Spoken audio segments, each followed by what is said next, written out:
fa toy izao no tiavan'andriamanitra izao tontolo izao nomeny zanan'ilay tokana mba tsy ho very izay rehetra nino azy fa hanana fiainana mandrakizay.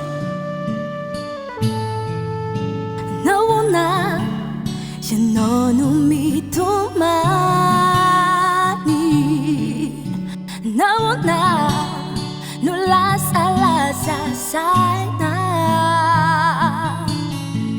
ny olona veno nandao sanietraketraky ny tany, izaho ny veno matonga anao hitomany.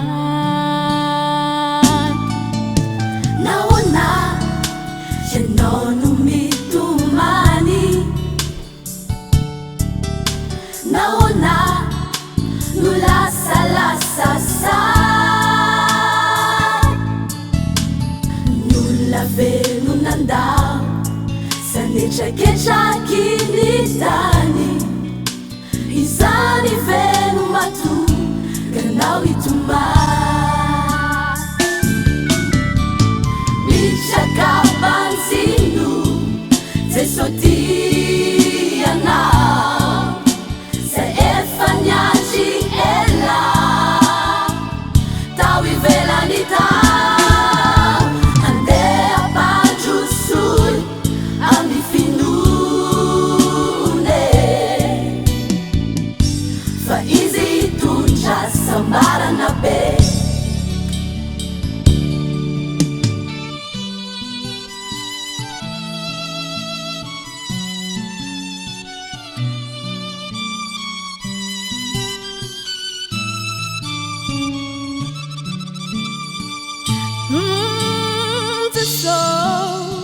Mula miandry anao,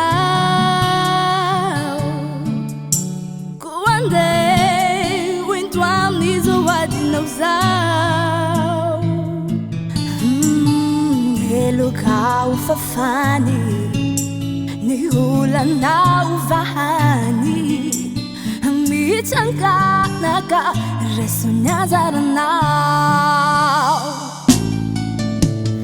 Jesosy mbola miandry anao, koa andeha hoento amin'izao adinao zao. Ny heloka ho fafany ny olanao vahany, mitsanganaka reso ny anjaranao.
Somebody love me.